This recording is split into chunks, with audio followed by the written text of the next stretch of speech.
Би сакал да се вратиме на суштината на темата на дебатата на конститутивната седница.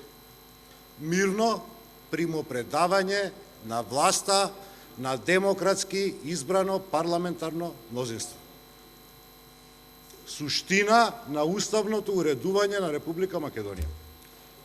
Правила стари откако постои новата цивилизација.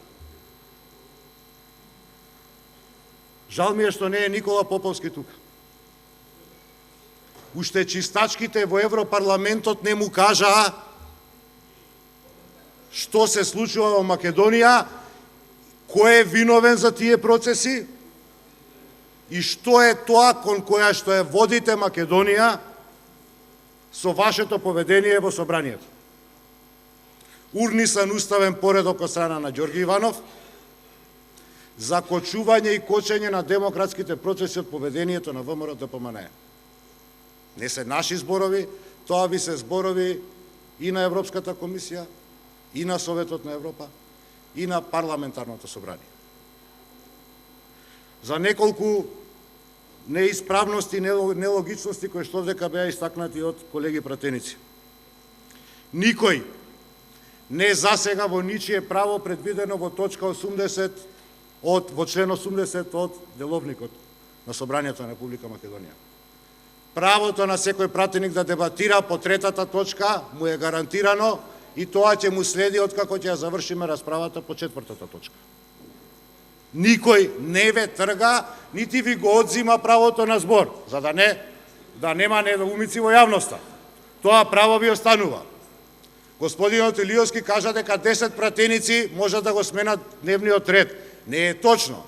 10 пратеници го поддржуваат предлогот за преминување на следната точка. Одлучуваат 61 пратеник, што значи не може на кој како ќе му текне. 61 пратеник. На седниците, кај што се утврдува, господине Димовски, интерпелација или гласање доверба на влада, бидејќи смислам дека свесно ја излажавте македонската јавност, господин Димовски, свесно ја излажавте македонската јавност. Тоа се временски лимитирани наменски седници во кои што се гласа во точно определен период. На крај, господин Велјановски, Трајко, се познаваме повеќе од 22 години. Ве повикувам доследно да го почитувате членот 80. Вие сте, за жал, единствениот председател на Собрание Република Македонија, осуден со пресуда на Европскиот суд за човекови права во Страсбург за кршење на Уставот на Република Македонија, Деловникот на Собранието на Република Македонија и правата на новинарите. Ве замолувам, кај вас лично во моментот зависи едината на парламентарната демократија Македонија. Имате конкретен предлог поддржан од 10 пратеници кои што сте должни да го ставите на гласање.